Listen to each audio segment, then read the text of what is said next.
Como que você está avaliando, Uriah, nesse momento, a postura dos governadores de Santa Catarina e Minas Gerais, que na contramão do governo federal decidiram que a carteirinha de vacinação das crianças não é obrigatória para a matrícula nas escolas? Populista.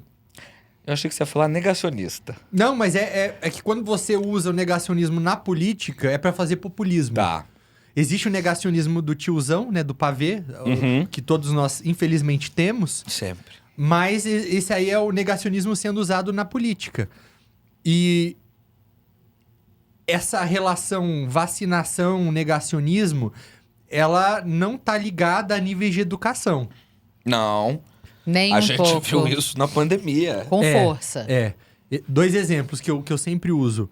Em Bangladesh, que é um país que tem um sistema péssimo de educação, 97% das pessoas acreditam que as vacinas são confiáveis e seguras.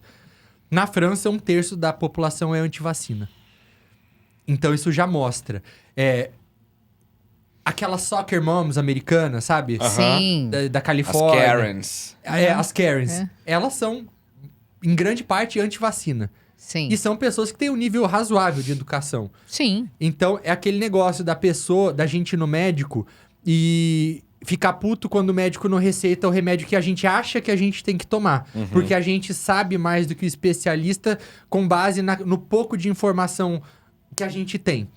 Então, existe sim uma crise dos especialistas no mundo como um todo, né? Nesse momento que todo mundo acha que entende de tudo. Sim. Mas isso é populismo, claro. É você tentar replicar uma fórmula que, querendo ou não, deu certo no governo Bolsonaro. Foi uma bandeira que foi abraçada por parte do país, que seja 1/3 da população, né? Se a gente exclui quem votou no Lula, quem votou em branco. Mas foi eleito. Foi 1/3 da população que aceita, pode não adotar, mas acha que é aceitável você Chancela. ter esse discurso. Está sendo replicado, porque eles precisam ser os grandes defensores da liberdade.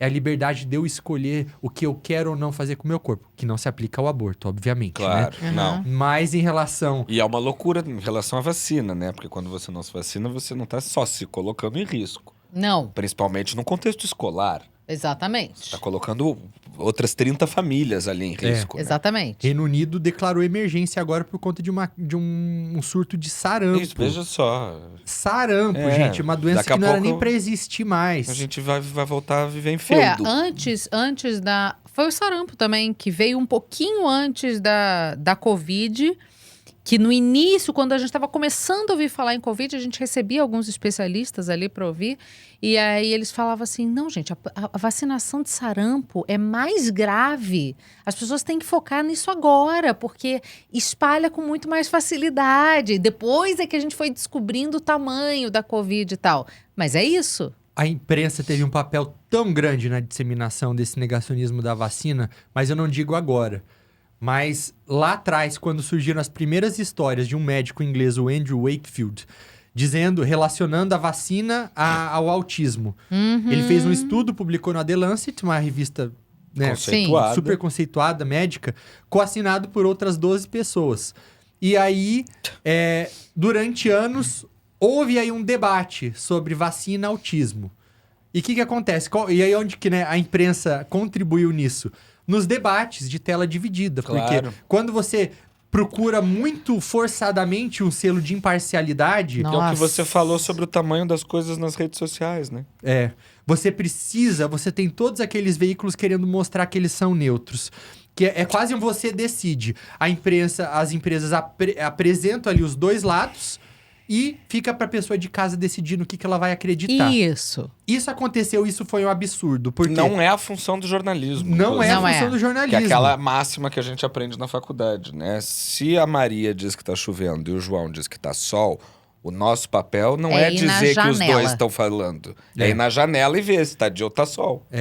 E agora imagina que você tinha lá, então, esses debates, que você dava 3 minutos de fala pra cada um. De um lado, uma pessoa contra a vacina... Do outro lado, uma pessoa a favor. Quem que era essa pessoa que estava falando contra? Isso, assim, foi usado... Depois ficou provado que esse estudo era fraudulento, que ele estava aí sendo pago por um advogado que estava aí tentando de uma empresa que estava tentando patentear uma vacina concorrente. Não, e tem um analfabetismo da própria imprensa. Porque assim, ó, não é porque saiu na Lancet é que é uma notícia. Não é isso que valida um estudo científico. Exato. Mas os próprios jornalistas não sabem disso. Não. Porque eles não se ocupam de ouvir isso. E aí que tem uma outra responsabilidade muito séria. De você explicar o porquê das coisas, entendeu? E isso hoje em dia é besteira. Isso aconteceu no assunto das mudanças climáticas. Não, e relações internacionais é um horror, né? Tem gente que acata informações da TASS, que é a agência de Estatal russa, como se fosse verdade absoluta, o que é de uma burrice sem tamanho. Tá lá, né? Porque Não, tá lá. tá ali. Não, mas a gente tá indo de acordo com... E as pessoas sofrem Com muito. o Putin. Hoje, aí, no momento de WhatsApp também, o tal da amnésia da fonte.